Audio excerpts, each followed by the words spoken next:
A paz do Senhor, amados irmãos, e você, amigo que venha fazer parte de ouvir este vídeo, que você possa manter o seu coração aberto para a palavra de Deus, porque ela tem poder para te levar aonde você almeja, mudar as suas passadas e te conduzir a Deus e a uma grande salvação em Jesus Cristo, seu Filho amado. Eu queria deixar um pequeno trecho da palavra de Deus que diz assim, se encontra em Evangelho segundo São João, capítulo 21, versos 4, 5 e 6, que diz assim: E sendo já amanhã, Jesus se apresentou na praia, mas os discípulos não conheceram que era Jesus. Disse-lhes, pois, Jesus: Filhos, tendes alguma coisa de comer? Responderam-lhe, não. E ele lhes disse: Lançai a rede para o lado direito do barco, e achareis. Lançaram-na, pois, e já não a podiam tirar, pela multidão dos peixes. Então aquele discípulo a quem Jesus amava disse a Pedro: É o Senhor. E quando Simão Pedro ouviu que era o Senhor, cingiu-se com a túnica, porque estava nu, e lançou-se ao mar. Louvado seja o Senhor. Após uma grande jornada noturna de trabalho, Pedro e uma comitiva amanheceram um dia sem nem um peixe apanhar. E estava esgotado, certamente, com fome, porque quando Jesus pergunta o que tem para comer, eles dizem nada. Certamente o que levaram, comeram pela madrugada, lanchando, pela fome vinda de um esforço todo noturno, sem apanhar um peixe somente. Certamente o semblante de todos era um semblante de tristeza, cansaço, desânimo, decepção. Mas nesse episódio, nesse caso especial, aprove a Deus Pai mais uma vez apresentar de seu Filho Jesus ao homem a sua provisão,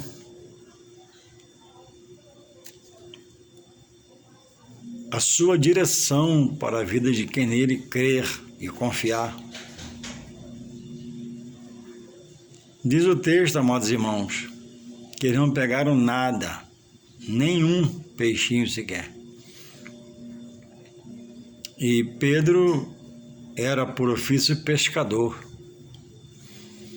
Pedro não era alguém que está de folga, passa a noite para pescar um peixinho para brincar, esfriar a cuca. Não, Pedro é profissional e vivia da pesca. Tinha experiência no mar, com água, barcos, etc. Coisas do seu ofício.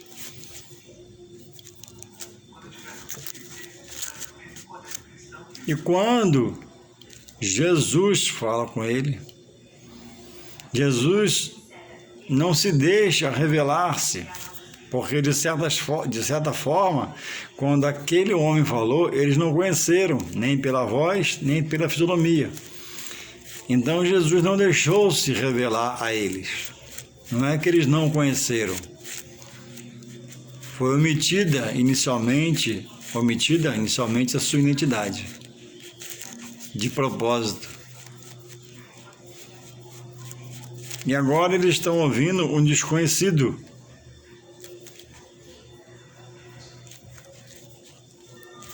E Pedro recebe uma ordem, uma ordenança daquele homem que mais à frente seria revelado, primeiramente por João. Louvado seja o Senhor. E aquele homem, que era Jesus em oculto para eles, diz, versículo 6 do capítulo 21 de João. Estou falando devagar para você poder entender a poderosa palavra de Deus, porque quando há entendimento, há transformação. Quando há entendimento, há libertação. Quando há entendimento, há mudança.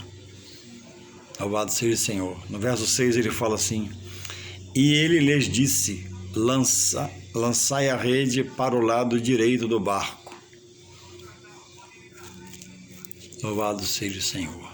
Irmãos, sabedores somos nós que conhecemos um pouco da palavra, que é preciso estar vivendo em oração, em entrega, buscar estar em sintonia, em comunhão com o Espírito Santo de Deus. Porque a Bíblia diz que a alegria do Senhor é a nossa força.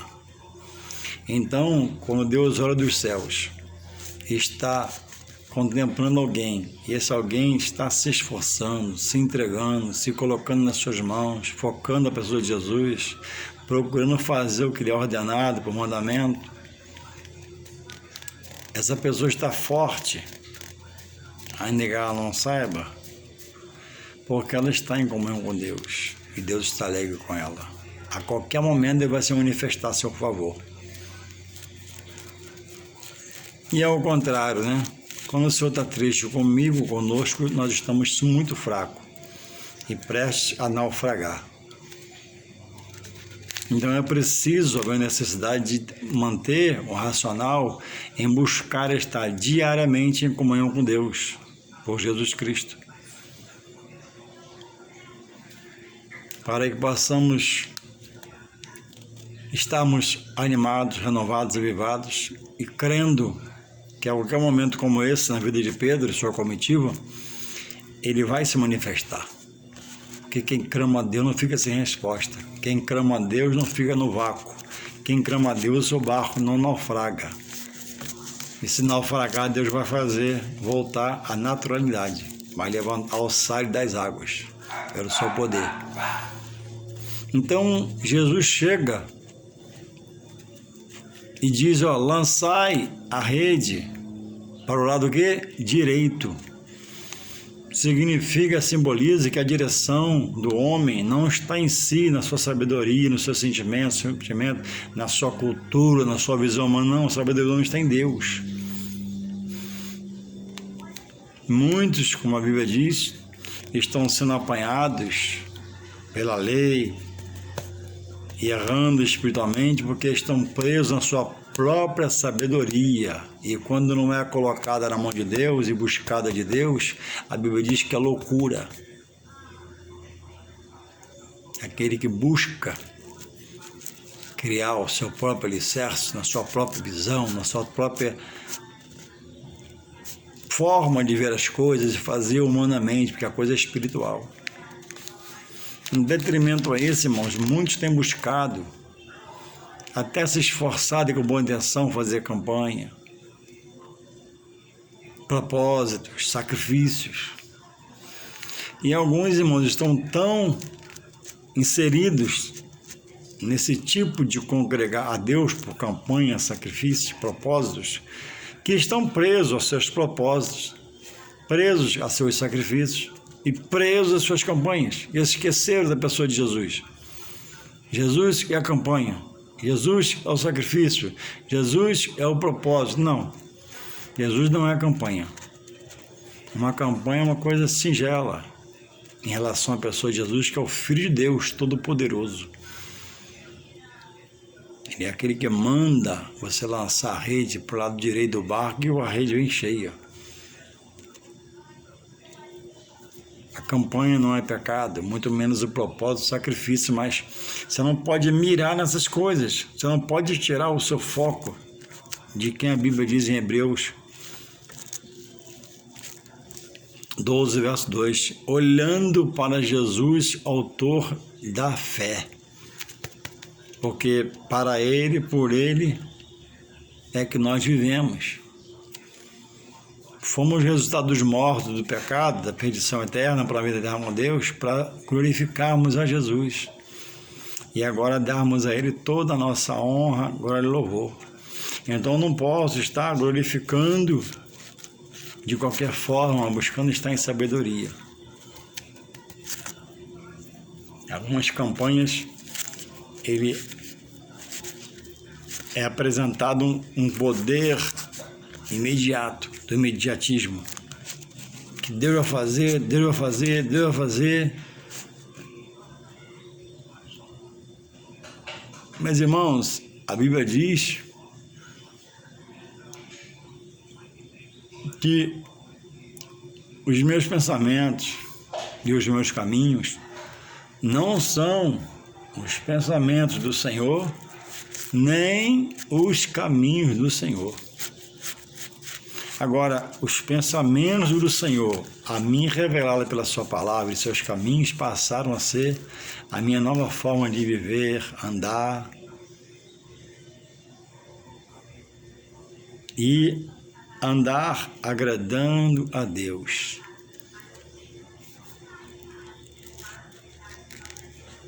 Por que um culto nós chamamos de cristocêntrico? Todo culto onde se estuda a palavra, onde há organização, onde há doutrina, ele é feito de uma forma cristocêntrica, a adorar a Jesus, o Filho de Deus. Porque ao ascender aos céus, depois de aparecer ao discípulo por 40 dias, de formas irrefutáveis, sentou-se à destra do Pai, e à direita está, e recebeu do Pai todo o poder. Então nós abrimos o culto em nome de Jesus. E Jesus, que é o dono do culto, ele faz o que ele quer no meio do culto. Não há uma forma humana, não há uma fórmula humana de você adiantar o querer de Deus, o processo de Deus. Deus faz como ele quer. Quando ele quer, adianta. Quando ele quer, retém. Quando ele quer, faz-nos esperar para que haja amadurecimento, crescimento espiritual. Então, exige um caminhar que ele é inserido do altar para a assembleia, para o púlpito, que é o santo, que ele te joga dentro de uma batalha espiritual que a Bíblia, irmãos, não é lata que é para nós, mas é de Deus. É como Deus disse a Moisés, né? Nessa peleja não tereis pelejar, porque era uma coisa muito grande para um homem, mesmo dotado do poder de Deus. Essa parte Deus falou, deixa comigo. Então, irmãos, a nossa peleja é manter a comunhão, é orar, adorar, vigiar, caminhar, frequentar o templo, buscar a Deus. E nessa caminhada, descansando no sossego, na paz, na alegria de estar já no Senhor. Onde eu quero chegar como servo? Para que essa campanha? Há muito tempo eu estava sentado no meu sofá e ouvi um ministério na televisão que trabalha muito com campanha. E foi entrevistar algumas pessoas, entrevistaram um senhor de uns 70 anos, 60 e pouco. E ele falou, foi perguntado a ele o que ele queria conquistar naquela campanha, e ele falou que ele queria conquistar um Boeing. E eu fiquei na sala a meditar.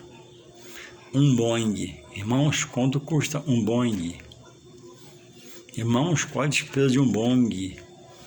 Para que uma pessoa comum como eu quer fazer uma campanha para adquirir um Boeing? Aonde eu vou com um Boeing, irmãos? As pessoas estão, irmãos, vivendo o seu querer. não os pensamentos de Deus, não os caminhos de Deus. A Bíblia diz que é revelado a nós em Eclesiastes 3 em diante, irmãos, que para tudo há um tempo determinado por Deus. E Deus proveu nesta manhã, através de Jesus, dá uma ordem a Pedro, mais à frente ele é reconhecido, o notório aqui que ele mandou jogar a rede para o lado direito. Irmãos, a direção está em Deus. O lugar certo está em Deus, a porta certa está em Deus, a direção para a vitória está a ficar em Deus, em ficar em Deus. Aprender a esperar no Senhor, clamando, jejuando, se separando, se consagrando, buscando. Deus, irmãos, é um Deus que não se atrasa nem se adianta. Para Pedro e sua comitiva foi uma noite perdida. Certamente Pedro estava arrasado fisicamente, arrasado financeiramente, não tinha mais o que comer, dependia da pesca. Mas Deus proveu, que Deus é um Deus provedor, de bondade, de misericórdia. E na hora certa, irmãos, certamente Deus vai se manifestar a você, nem que seja com um não. Mas o não de Deus, ele é o não que tem providência nele incluído. Tem livramento, tem guarda, tem proteção, porque o não daquele que é onisciente, onipresente, onipotente. Não é o não do homem, de qualquer pessoa, não, é o não de Deus, não. Por que eu devo respeitar esse não de Deus? Porque esse não de Deus é o não de alguém que é onisciente, conhece toda a mente, onde eu quero ir. É o não de alguém que somente é onipresente, sabe como está as coisas, onde eu quero chegar e almejar chegar. E se eu chegar, eu posso até perder minha vida. É um não do que é todo poderoso para não fazer como eu quero, mas fazer muito mais do que eu almejo, mais da forma dele. Então, irmãos, não é por um imediatismo, não é determinar que vai ser em 7 dias, é o tempo do Senhor. Estamos prontos para dizer que Paulo falou, não mais vivo eu, mas Cristo vive em mim. E a rede, irmãos, a rede foi lançada. E tinha tanto peixe, que quase não podia tirá-las. Diz algumas versões bíblicas que só de peixes grandes, havia 153 peixes grandes. Certamente Deus supriu a mal noite de pesca de Pedro e seus amigos. Mas Deus tinha um propósito em Jesus Cristo. E Deus não tem um propósito para mim no seu coração, para você? Certamente tem. Mas eu tenho procurado fazer aquilo que é para mim fazer. Eu tenho procurado buscar me direcionar pela palavra de Deus. Eu tenho respirado fundo, contado de 1 a 10. Um momento de que a mente quer se embaralhar e até pecar contra Deus, proferindo palavras não devidas ao que é santo. Então a rede foi lançada, eles obedeceram. E nota que não sabiam ainda aqui que eram a pessoa de Jesus. Eles eram um homem comum, não havia revelação. Depois, mais à frente, João, diz o texto, né? Verso 7. Então, aquele discípulo a quem Jesus amava a todos, né? Disse a Pedro, é o Senhor.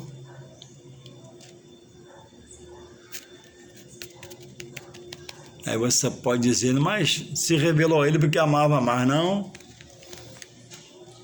Ele podia ter descoberto conhecer a voz do Senhor, João, antes, mas Deus também não deixou. E de imediato também não conheceu aquela voz, mas obedeceram aquela voz. A voz que eles obedeceram não foi uma intuição, um sentimento, não. Ele viu um homem, e o homem era Jesus, só Jesus nos deixou revelar.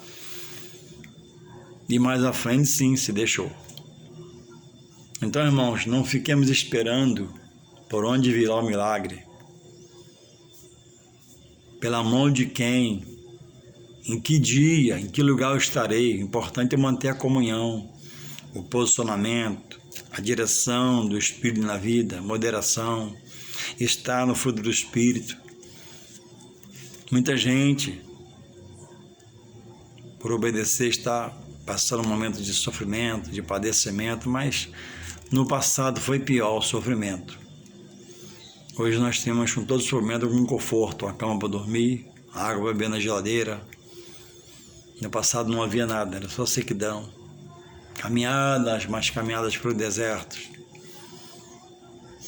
Hoje nós não passamos 1% do que os pais da igreja passaram. 1% do que os pais da igreja passaram para romper na fé deles. E hoje, com todo esse conforto em volta, cederemos? Novamente me lembro o Espírito Santo, né? Jesus, após fazer um discurso mais duro, a multidão foi saindo, né, de sua volta e dispersando-se. E Jesus chega para Pedro, né, e pergunta, né, queres ir também? E ele diz, né, sabiamente, para onde iremos? Já o convertido Pedro, né? Para onde iremos se só tu tens a palavra da vida eterna? Ele não disse a palavra para me fazer um empresário, não, a palavra da vida eterna, a palavra da vitória final, para entrar na Jerusalém Celestial de Deus, onde os salvos vão reinar e viver e reinar. Então, irmãos, somos dependentes na vida material, como Pedro era, e passou a noite toda e não pegou nada. E muita gente hoje trabalha no espiritual só pelo material, não trabalha no espiritual pelo espiritual de Deus. Trabalha no espiritual buscando o milagre sobrenatural de Deus, que ele é espiritual, mas pelo seu material, querendo uma empresa, um caminhão, um ônibus, uma coisa qualquer, segundo a sua visão e seu desejo. Mas isso não é pecado. Mas Deus tem a hora dele de agir. E alguns, por não ter direção e serem gulosos e terem um olho grande no sentido de querer muita coisa, sem discernimento, estão se entregando a campanhas e dando o seu tudo, entregando o seu tudo, vendendo tudo na sua casa, levando para lá, quando não é assim que Deus determinou. Jesus falou que a obediência é quero, não sacrifício. Então que possamos, cada um de nós refletirmos, né? Para que faço uma campanha? Para que faço um propósito? Para que faço um sacrifício? Eu estou entendendo que é a hora de Deus? Eu estou entendendo que Deus faz na hora que Ele quer? Eu estou entendendo os meus caminhos e meus pensamentos não são do Senhor, mas do Senhor passaram a ser meus? Seus pensamentos revelados pela palavra e seu caminho, que é Jesus? Você está lembrando que existe um que é o Filho de Deus, Jesus Cristo, que morreu na cruz para nos salvar? Ou está preso tremendamente a campanha a ponto de esquecer do Filho de Deus? E ele está falando com ele diariamente, cotidianamente. Jesus falou que ninguém vai ao Pai senão por Ele. Então, irmãos, a peça-chave hoje na graça, no Novo Testamento, é a pessoa de Jesus, porque Ele nos leva a Deus, Pai. Louvado seja o Senhor. A Ele toda a honra, toda a glória, todo louvor. Cuidado, vigiemos para não estarmos no Evangelho de Jesus Cristo, frequentando a casa do Senhor, mas preso a coisas, preso a sentimentos humanos,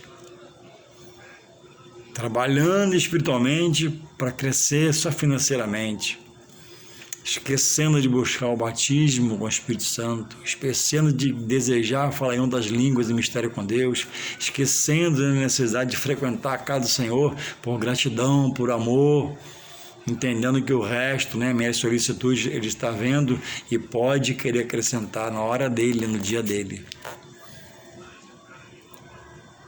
Vemos o Evangelho dos últimos dias metódico, que é criado um método, e é como a tecla, né? O método, você bate na tecla, que fica ali dando ordem a Deus, pressionando Deus, como se Deus receba a ordem de alguém, ou como se Deus se deixe por alguém ser pressionado. Não. Quanto maior o entendimento, maior a libertação. Quanto maior a alimentação, maior é o descanso. Quanto maior é o descanso, maior é o regozijo. Quanto maior é o regozijo, mais você se sente na presença de Deus pela ação na sua vida do seu Espírito Santo. Então, irmãos, como Jesus diz a Pedro, lançai ao lado direito, que simboliza que ele tem a direção, peça a direção a Deus. Ele tem para te dar.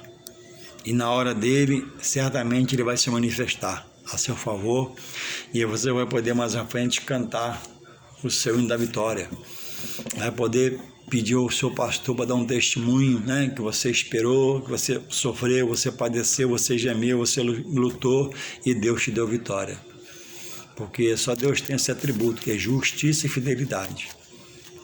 Nós procuramos ser justos e às vezes fiéis. Mas às vezes não somos fiéis, somos infiéis, não somos justos, somos injustos, mas pedimos perdão e continuamos a caminhada. Mas Deus é justo e fiel. Só Ele tem esse atributo de justiça e fidelidade. Que Deus possa, nos enriquecer, nos dando conhecimento e entendimento, e que possamos querer mudar naquilo que precisa mudar, sermos mais coerentes, mais éticos, mais observadores da palavra, e não andarmos segundo aquilo que querem empurrar em cima da gente, segundo as campanhas que querem me colocar e me colocarem numa batalha espiritual, e Deus não quer mais que eu esteja lá. Eu vim para a paz, para o refrigério, isso é evangelho. Eu não vim para a luta, para a batalha, para andar com a espada na mão diretamente, a não ser a espada do Espírito, que é a Bíblia. Que a nossa peleja, quem peleja é o Senhor. Porque eu não sou onisciente, eu não sou onipresente, nem você, nem onipotente, mas Deus sabe todas as coisas. Ele peleja por nós. Aonde eu vou, Ele já sabe como está. Aonde eu quero ir, Ele vai, se Ele quiser deixar, Ele vai preparar o lugar. Do contrário, eu vou bater como diz o da cabeça na parede, e vou perder meu tempo. Que Deus possa continuar nos guardando em nome de Jesus, e possamos meditar nessa palavra. Amém.